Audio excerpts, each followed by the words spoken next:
शेषनाग ने क्यों दिया था श्राप अपनी पुत्री सुलोचना को। सती सुलोचना की कथा।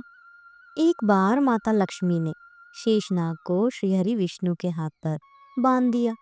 उन्होंने शेषनाग को कसकर श्रीहरि की कलाई पर बांध दिया, जिससे उनके नेत्र से दो अश्रु निकल गए और उन दो आंसू की बूंदों से दो सुंदर कन्याएं उत्पन्न हुई। उनमें पहली कन्या का नाम सुनैना और दूसरी कन्या का नाम सुलोचना रखा गया। सुनैना का विवाह मिथिला राज्य के राजा जनक से किया गया। सुलोचना का विवाह देवराज इंद्र के पुत्र जयंत से निश्चित हुआ। किंतु जब सुलोचना को पता चला कि असुरों के सम्राट रावण के पुत्र मेघनाद ने इंद्र और उनके पुत्र जयंत को हरा दिया है, तो सुलोचना को मन ही मन मेघनाद से प्रेम हो गया और मेघनाद भी सुलोचना के सौंदर्य पर मुग्ध हो गया। दोनों ने विवाह कर लिया।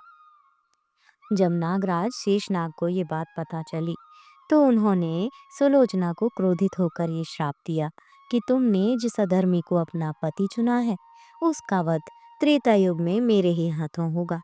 इसी श्राप के कारण मेघनाद का वध शेषनाग ने लक्ष्मण का स्वरूप धरकर किया।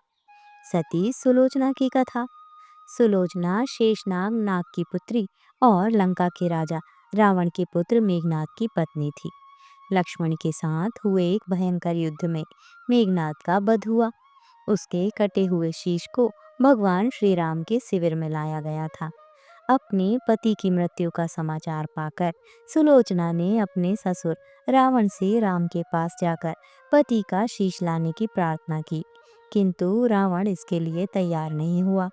उसने सुलोचना से कहा कि वह स्वयं राम के पास जाकर मेघनाद का शीश ले आए, क्योंकि राम पुरुषोत्तम है, इसीलिए उनके पास जाने में तुम्हें किसी भी प्रकार का भय नहीं करना चाहिए। रावण के महापराक्रमी पुत्र इंद्रजीत का वध करने की प्रतिज्ञा लेकर लक्ष्मण जिस समय युद्ध भूमि में जाने के लिए प्रस्तुत हुए, तब राम उनसे कहते हैं कि हे लक्ष्मण, रण में जाकर तुम अपनी वीरता और रण कौशल से रावण पुत्र मेघनाद का वध कर दोगे, इसमें मुझे कोई संदेह नहीं है। परंतु एक बात का विशेष ध्यान रखना कि मेघनाद का मस्तक भूमि पर किसी भी प्रकार ना गिरे, क्योंकि मेघनाद एक नारी व्रत का पालक है और उसकी पत्नी परम पतिव्रता है। ऐसी साध्वी के पति का मस्तक अगर पृथ्वी पर गिर पड़ा तो हमारी सारी सेना का ध्वंस हो जाएगा और हमें युद्ध में विजय की आशा त्याग देनी पड़ेगी। लक्ष्मण अपनी सेना लेकर चल पड़े। समर भूमि में उन्होंने वैसा ही किया।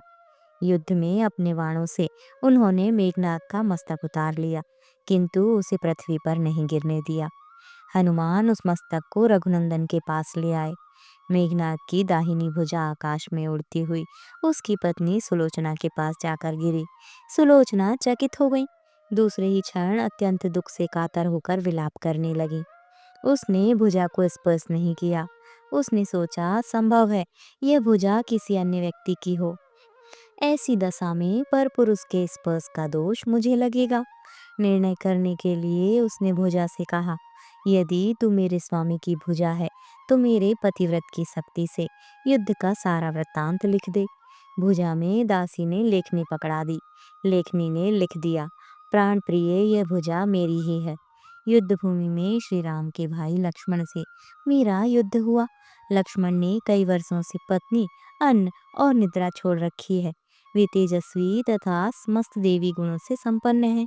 संग्राम में उनके साथ मेरी एक नहीं चली। अंत में उन्हीं के बाणों से विद्ध होने से मेरा प्राणांत हो गया। मेरा शीश श्री राम के पास है। पति की भुजा लिखित पंक्तियां पढ़ते ही सुलोचना व्याकुल हो गई।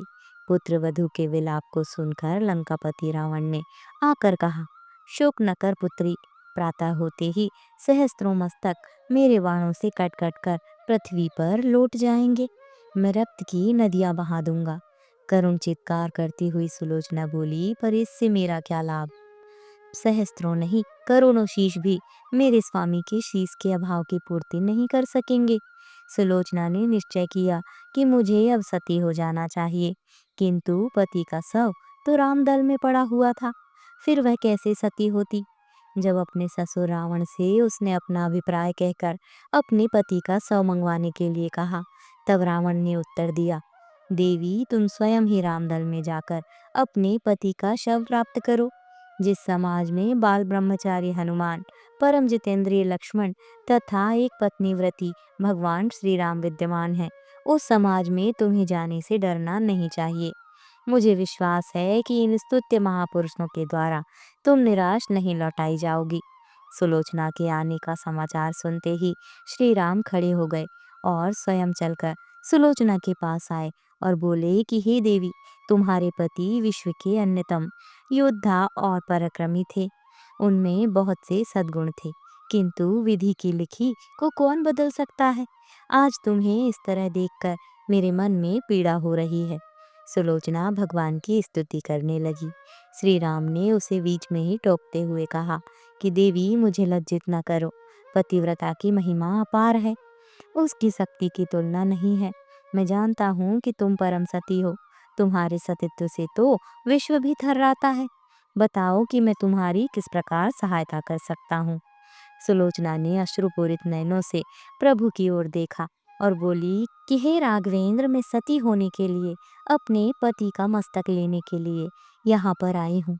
श्री राम ने शीघ्र ही ससम्मान मेघनाद का शीश मंगवाया और सुलोचना को दे दिया। पति का छिन्न शीश देखते ही सुलोचना का हृदय अत्यधिक द्रवित हो गया। उसकी आंखें बड़े जोरों से बरसने लगीं। रोते रोते उसने अपने पास खड़े लक्ष्मण की ओर देखा और कहा, सुमित्रा नंदन, तुम भूल कर भी गर्व मत करना कि इनका वध मैंने किया है। मेरे स्वामी को धराशायी करने की शक्ति विश्व में किसी के पास नहीं थी। यह तो दो पतिव्रता नारियों का भाग्य था। आपकी पत्नी भी पतिव्रता है और मैं भी पति चरणों में अनुरक्ति रखने वाली उनकी अनन्य उपासिका हूँ। पर दुर्भाग्य से मेरे पति पतिव्रता नारी का अपहरण करने वाले पिता का अन्न खाते थे और उन्हीं के लिए युद्ध में उतरे थे। इसी से मेरे जीवन धन परलोक सिधारे। सभी योद्धा सुलोचना को राम शिविर में देखकर चकित थे। वे यह नहीं समझ पा रहे थे कि सुलोचना को ये कैसे पता चला कि उसके पति का शीश भगवान राम के पास है। जिज्ञासा शांत करने के लिए सुग्रीव ने पूछ ही लिया कि ये बात उन्हें कैसे ज्ञात हुई कि मेघनाद का शीश श्री राम के शिविर में है। सुलोचना ने स्पष्टता से बता दिया, मेरे पति की भुजा युद्ध भूमि से उड़ती हुई मेरे पास चली गई थी। उसी ने लिखकर मुझे बता दिया। व्यंग्य भरे शब्दों में सुग्रीव बोल उठे, निष्प्राण भुजा यदि लिख सकती है, फिर तो यह कटा हुआ सिर भी हंस सकता है। श्री राम ने कहा, व्यर्थ बातें मत करो मित्र। पतिव्रता के महात्म्य को तुम नहीं जानते। श्री राम की मुखाकृति देखकर सुलोचना उनके भावों को समझ गई। उसने कहा, यदि मैं मन, वचन और कर्म से पति को देवता मानती हूँ, तो मेरे पति का यह निर्जीव मस्तक हंस उठे। सुलोचना की बात पूरी भी नहीं हुई थी कि कटा हुआ मस्तक जोरों से हंसने लगा। यह देखकर सभी दंग रह गए। सभी ने पतिव्रता सुलोचना को प्रणाम किया। सभी पतिव्रता की महिमा से परिचित हो गए थे। चलते समय सुलोचना ने श्री राम से प्रार्थना की कि भगवान, आज मेरे पति की अंत्येष्टि क्रिया है और मैं उनकी सहचरी उनसे मिलने जा रही हूँ, अतः आज युद्ध बंद रहे। श्री राम ने सुलोचना की प्रार्थना स्वीकार कर ली। सुलोचना पति का सिर लेकर वापस लंका आ गई। लंका में समुद्र के तट पर एक चंदन की चिता तैयार की गई। पति का शीश गोद में लेकर सुलोचना चिता पर बैठी और धधकती हुई अग्नि में कुछ ही क्षणों में क्षति हो गई।